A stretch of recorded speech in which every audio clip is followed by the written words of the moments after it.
Boruto sudah ada di desa Konoha. Amado, Sai, dan Katasuke sedang membicarakan Momoshiki dan presentase data yang dikompresi dan bagaimana Boruto sekarang menjadi Otsutsuki yang lengkap atau sempurna. Boruto kemudian menjelaskan bahwa data Momoshiki sudah dikompresi, tetapi intinya adalah presentase yang tersisa digunakan dengan cara yang sangat terampil. Hal ini merujuk pada Momoshiki menggunakan data yang tersisa untuk menyelamatkan nyawa Boruto. Kawaki yang tidak sadar muncul di tempat tidur tepat di sebelah Sumire. Shikamaru, Ibiki, Naruto di sekelilingnya mengawasi. Shikamaru mengatakan tidak masalah. Masalahnya adalah aku tidak berpikir kita dapat secara fisik membatasi atau mengikatnya sekarang. Hal ini mengacu pada Kawaki. Sumire tampak khawatir. Sumire mengatakan, kuharap ini hanya imajinasiku yang terus melayang, tapi sepertinya kau terlalu khawatir. Sumire mempertanyakan mengapa mereka membeli Kawaki untuknya dan bukan Amado. Saat Shikamaru sedang menuju keluar untuk menghadapi Amado, Sasuke muncul untuk pertama kalinya sejak kepergiannya. Dia telah menyelidiki Code. Dia datang ke Shikamaru dengan intel penting tentang tempat persembunyian Code. Sasuke mengatakan, aku punya sesuatu untuk dilaporkan. Jadi Sasuke mulai berbicara dengan Shikamaru tentang penemuannya. Sementara itu di tempat Daimon, Eida, dan Code, Daimon sudah terbangun dan dalam posisi menunggang kuda di atas Code. Eida berbicara tentang dia dan kemitraan Code yang hanya berfungsi jika dia mendapatkan Kawaki dan dia membantunya mempertahankan kekuatannya. Hal ini memacu pada mengangkat pembatasnya. Kemudian adegan berubah lagi ke tanda Shikamaru. Dia berjalan sendirian ke ruang kantor Amado. Saat berbicara dengan Amado, dia bertanya-tanya apakah dia benar dengan asumsi bahwa reinkarnasi Momoshiki tidak akan terjadi lagi. Shikamaru meraih baju Amado penuh kemarahan dan frustasi. Amado terkejut dan mengatakan, ada apa ini? Tiba-tiba Amado terkejut dengan itu. Lalu adegan berubah ke Mitsuki, Sarada, dan Boruto. Sarada dekat dengan Boruto, mencoba menyelidiki tandanya. 10 ekor disebutkan oleh Mitsuki mengacu pada Boruto yang sekarang menjadi 11. Otsutsuki yang matang dan bagaimana Boruto sekarang akan ditargetkan oleh Code membuatnya menjadi buah yang sempurna untuk ekor 10 atau Jubi. Jubi disebutkan oleh Mitsuki. Saat mereka berbicara tentang Boruto dan Code, Sasuke muncul dan mengatakan, Sarada benar.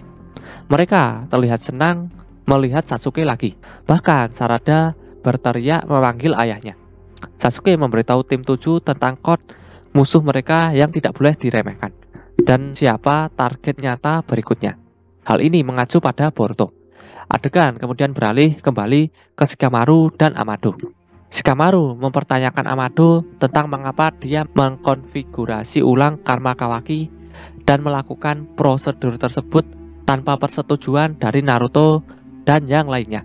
Amado menjawab kembali dengan mengatakan bahwa setidaknya sekarang dia memiliki kekuatan untuk melindungi Naruto dan mengalahkan musuh-musuhnya.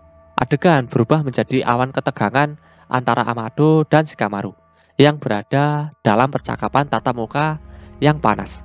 Saat Shikamaru dan Amado sedang melakukan percakapan, Code muncul dari tanda yang diletakkan di leher Shikamaru sepenuhnya. Hal ini mengejutkan Shikamaru dan Amado. Dengan gemetar, Amado memanggil nama Code dengan putus asa. Code mengatakan, sudah lama, Amado. Code berkata sambil menuntut Amado untuk mengangkat pembatasnya sehingga dia bisa mendapatkan kembali kekuatan penuhnya. Amado tampak ketakutan dan bingung tentang Code yang ada di depannya.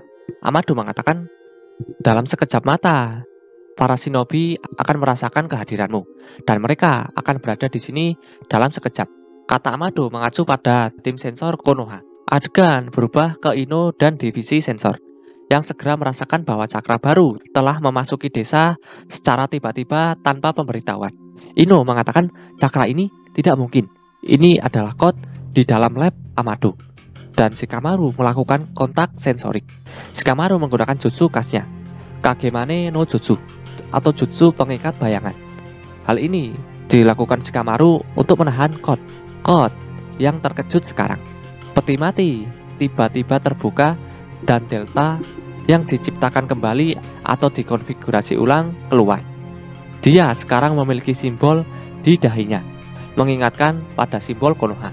Delta baru dan yang dikonfigurasi ulang ini memiliki pakaian yang sama dengan delta sebelumnya, tetapi tanpa jati diri.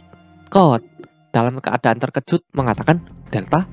Shikamaru kemudian menyebutkan bahwa delta baru dan yang dikonfigurasi ulang ini diciptakan sebagai kekuatan untuk melindungi desa Konoha.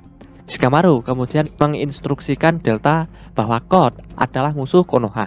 Lalu Delta menendang Code yang menahannya dengan kaki terentang. Code dibuat kembali dengan kejutan dan kejutan.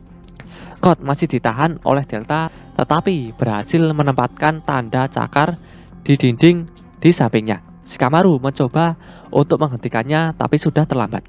Sebuah tangan terulur dari tanda cakar dan kemudian Eida masuk ke dalam pertempuran yang sudah intens ini. Amado sangat ketakutan. Dengan gagap menyebutkan nama Eida. Amado terkejut dengan Eida yang tiba-tiba berada di ruangannya dan ternyata masih hidup. Amado merinding ketakutan. Shikamaru bingung dengan tingkah Amado. Shikamaru bertanya-tanya mengenai siapa sebenarnya Eida ini. Delta tidak tahu siapa Eida. Tapi jika Eida berpihak pada Code, maka Delta akan membereskan mereka berdua. Delta pun menyerang Eida dengan tendangan. Namun secara mengejutkan, tendangan Delta tiba-tiba berhenti tepat di depan kepala Eida. Eida juga menghentikan cengkraman kaki kanan Delta yang mencengkram tubuh Code.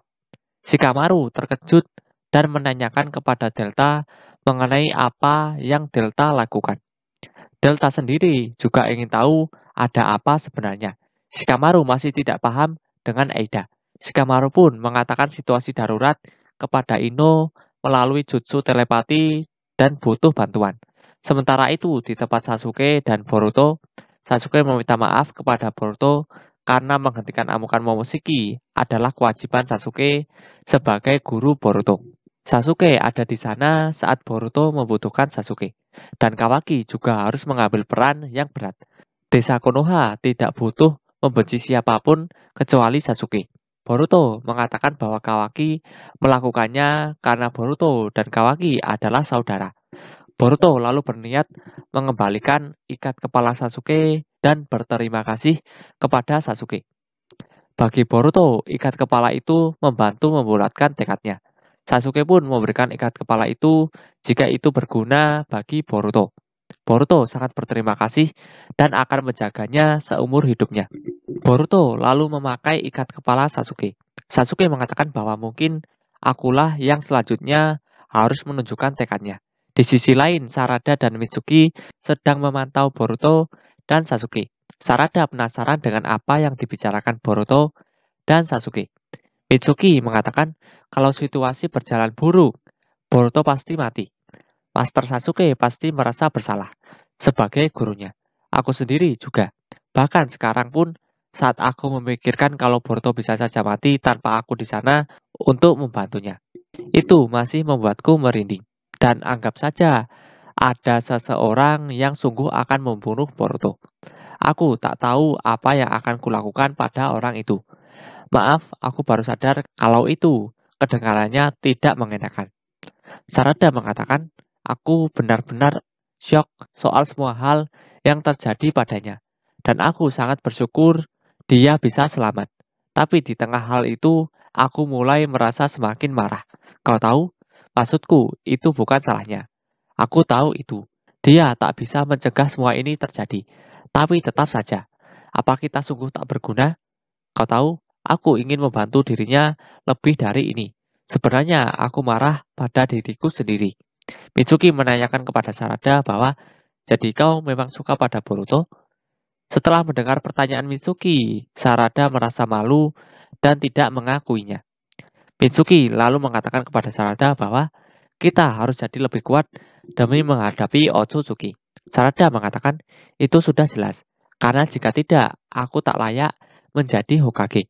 Sementara itu di rumah sakit, Kawaki terbangun. Sumire berdiri di sampingnya dan Naruto duduk di depannya.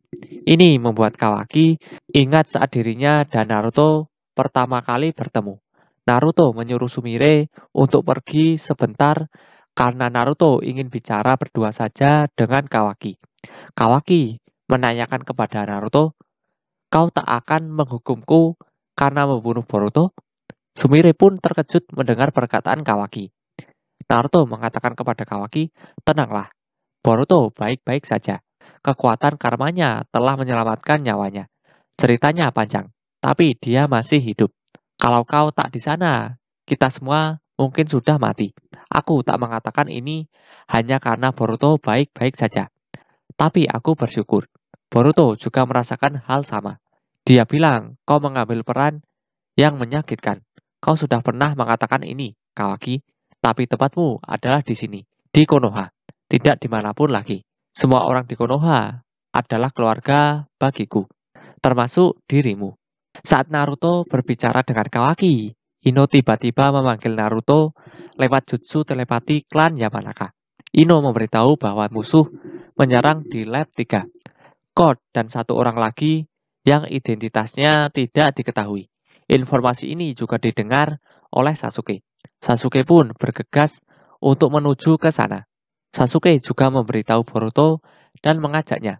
Sementara Naruto berpamitan kepada Sumire dan Kawaki kalau dirinya ada urusan penting. Sumire pun menanyakan keadaan Boruto kepada Naruto. Naruto sendiri mengatakan bahwa Boruto sehat seperti biasa dan tak perlu cemas. Kawaki melihat karma di telapak tangan kirinya dan mata kirinya pun berubah. Sementara itu di lab 3, Shikamaru menggunakan jutsu bayangannya kepada Eida. Eida pun terkejut kalau Shikamaru bisa menyerangnya. Itu karena jutsu Shikamaru tidak melukai Eida secara langsung. Eida tidak bisa bergerak karena jutsu bayangan Shikamaru ini. Namun Shikamaru merasa pusing dan demam aneh. Shikamaru berpikir kalau dirinya dan Delta telah terperangkap dengan semacam jutsu. Shikamaru ingin berbicara dengan Amado tanpa diketahui musuh. Shikamaru pun menyuruh Ino untuk menghubungkan dirinya dan Amado menggunakan jutsu telepati klan Yamanaka. Shikamaru menanyakan kepada Amado mengenai siapa musuh yang dihadapinya, serangan apa yang dia lakukan, dan bagaimana cara membalasnya. Amado mengatakan bahwa namanya Eida. Intinya, kita semua di sini saat ini adalah tahanannya. Kedengarannya memang konyol, tapi itu kenyataannya. Dia memantrai kita di tingkat insting bawah sadar. Walau apapun gendermu, kau, Delta, aku tak akan bisa lepas dari kemampuannya itu. Shikamaru menanyakan, bagaimana bisa?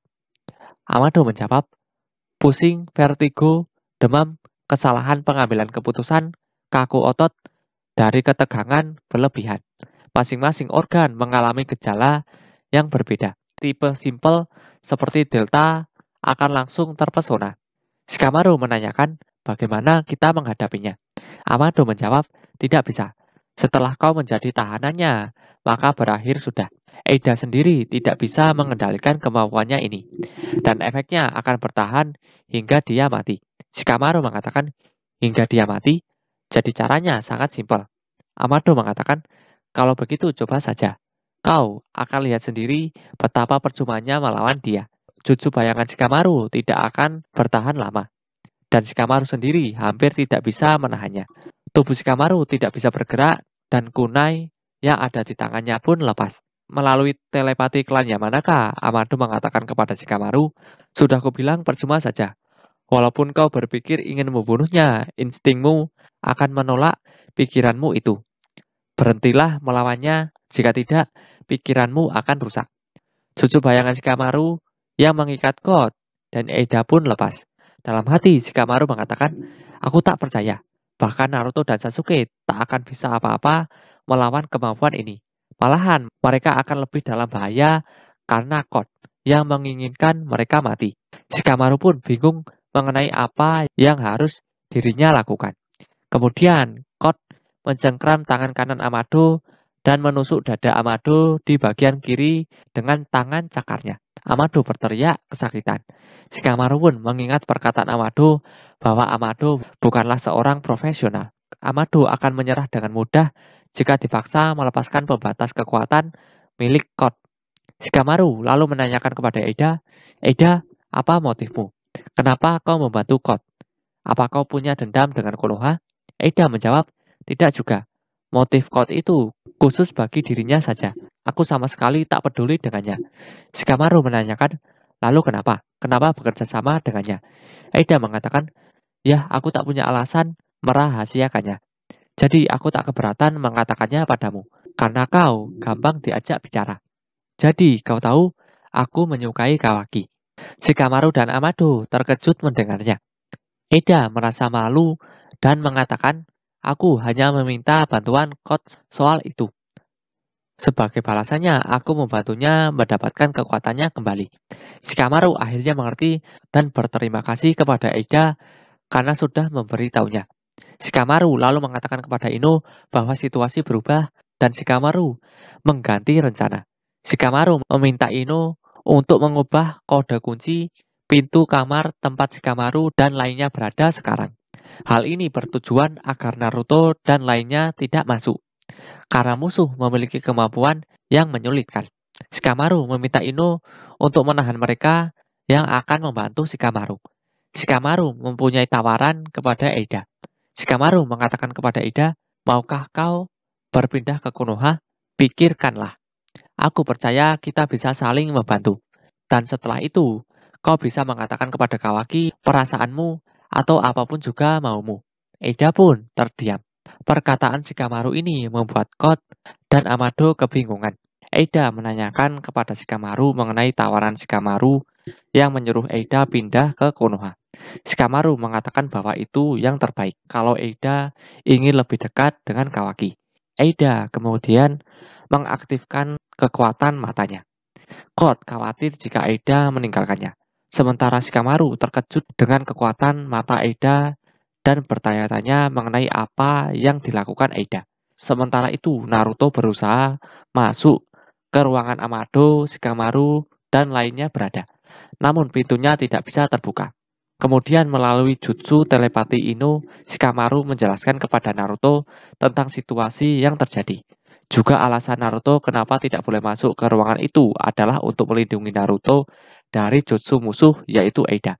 Shikamaru juga meminta kepada Naruto untuk tidak menghancurkan sistem kunci dan memaksa masuk ke ruangan Shikamaru berada. Tak lama kemudian Sasuke dan Boruto tiba dan menemui Naruto. Sementara itu, ternyata Eida mengetahui semuanya, termasuk Shikamaru yang menyuruh Ino mengunci pintunya supaya Naruto dan lainnya terlindungi dari jutsu Eida. Shikamaru terkejut dan akhirnya dia tahu mengenai kekuatan mata Eida. Amado kemudian menjelaskan kekuatan mata Eida kepada Shikamaru melalui jutsu telepati klan Yamanaka. Kekuatan mata Eida disebut Senrigan. Eida bisa melihat semua hal yang terjadi di dunia. Dia bisa melihat masa lalu, namun tidak bisa melihat masa depan. Artinya, Shikamaru tidak bisa menyembunyikan apapun dari Eida.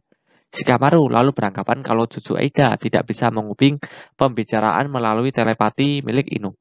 Pasti Eida tidak bisa melihat jauh ke dalam lubuk hati. Eida menjelaskan kepada Shikamaru bahwa dirinya tidak ada sebab yang kuat untuk memusuhi Konoha.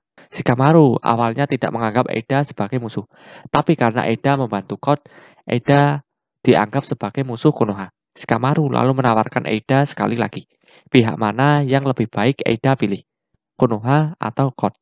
Sementara itu di tempat Kawaki dan Sumire, Sumire membicarakan kepada Kawaki mengenai Boruto yang diserang Kawaki. Sumire yakin kalau Kawaki terpaksa untuk mengambil keputusan yang sulit. Kawaki lalu menjelaskan bahwa Amado memulihkan karma Kawaki tanpa izin Kawaki. Kawaki rasa Amado melakukan itu saat memperbaiki tangan kanan Kawaki. Karena itu prosesnya lama. Tapi kembalinya kekuatan karma adalah hal yang juga Kawaki inginkan.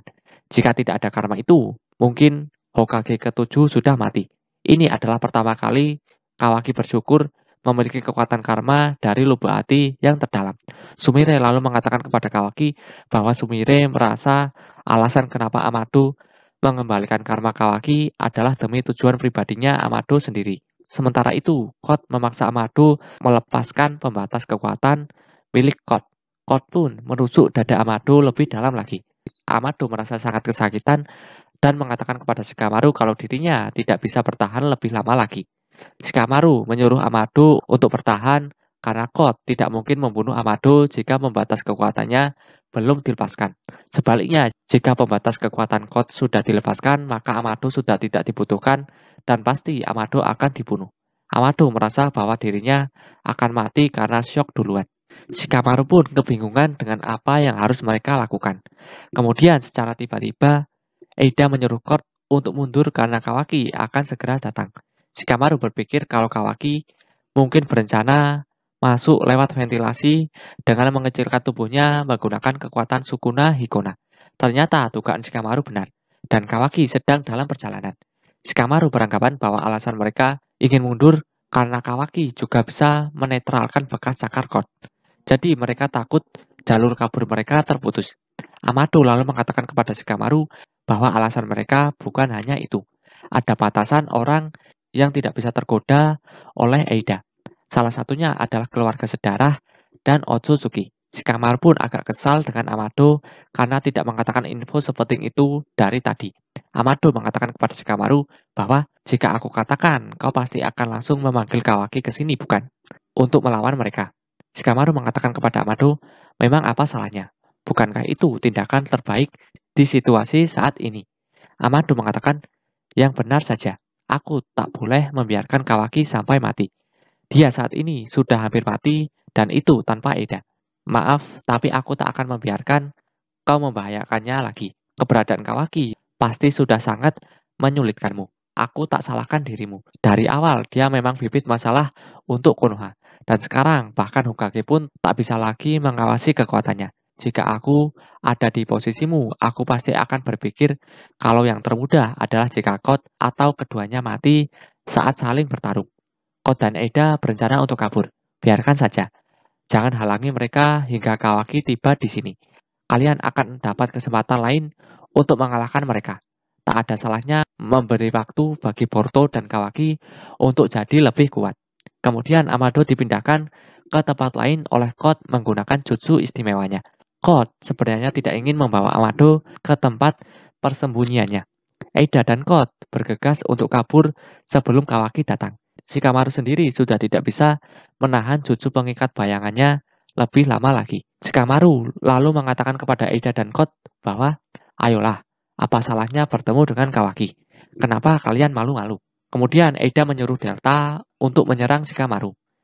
Setelah menghindar dari serangan Delta, Shikamaru berusaha menyadarkan Delta. Eida pun berpamitan kepada Shikamaru dan berterima kasih atas tawaran menarik Shikamaru. Eida juga berterima kasih kepada Delta karena sudah membantunya. Sebelum pergi, Code mengatakan kepada Shikamaru bahwa Code sudah menambahkan Shikamaru ke dalam daftar balas dendam. Shikamaru pun menyuruh Code untuk cepat pergi dan jangan pernah memperlihatkan wajahnya lagi. Tak lama kemudian, Kawaki pun tiba. Setelah Kawaki tiba, Shikamaru menyuruh Kawaki untuk menghancurkan bekas cakar Code menggunakan Sukuna Hikona, agar Code tidak bisa menyusup lagi. Kawaki menanyakan keberadaan Amado kepada Shikamaru, karena Kawaki harus menanyakan sesuatu pada Amado. Shikamaru mengatakan kepada Kawaki bahwa Amado mungkin saja sudah mati.